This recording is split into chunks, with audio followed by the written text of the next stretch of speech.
All right, guys. So what I'm going to be doing in this video here is going over the feedback that our lead designer gave to one of our designers. All right. And sort of the context there is our lead designer is basically a 10 out of 10, like one of the best designers that I've ever seen.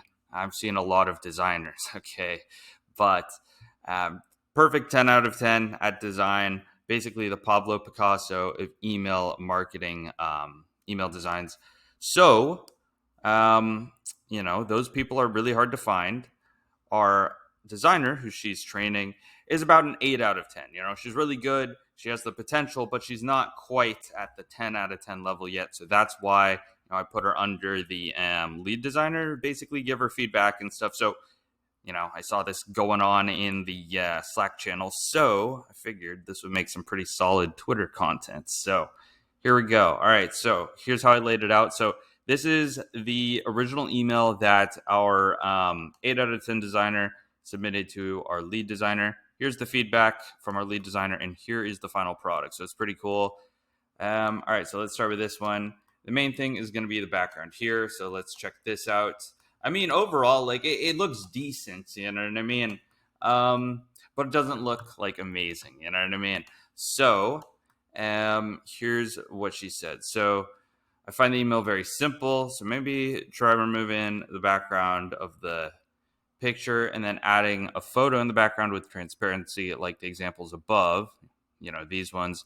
Something more dynamic that catches the reader's attention and keeps the bottle in the middle and dark image behind, with a gradient so that it looks like a smooth transition. So you check this out, and boom, and actually the drop shadow, or the glow rather, was added in by the designer who's being trained. So that was a very good idea there to make it stand out from the background. But as you can see right here, the difference is pretty significant. Like this one, it's okay. Like it's not bad.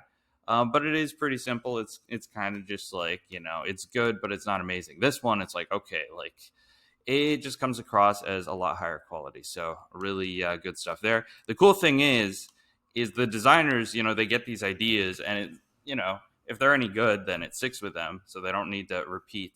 Like they get permanent skill upgrades essentially, which is really cool. So this one, all right, so here's another example. This one on its own looks pretty solid, I mean, to be fair, I'm not a designer, but when I see it, I'm like, okay, like this is quite good.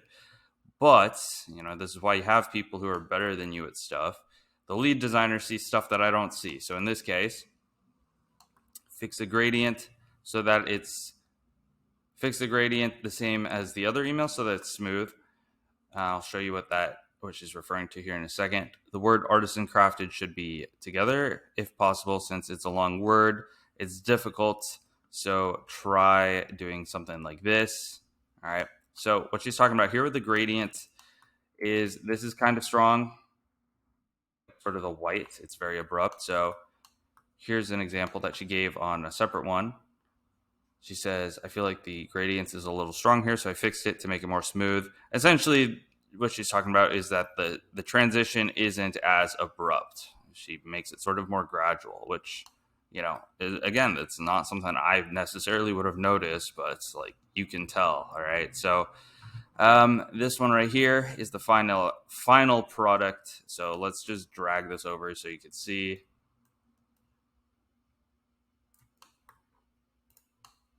All right, look at that.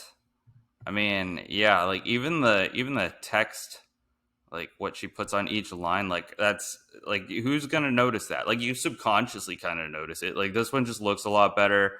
The gradient obviously is a lot smoother, and overall it's just a lot better. So yeah, pretty sick. I'll probably be sharing more of these in the future, but for now, hopefully this was useful.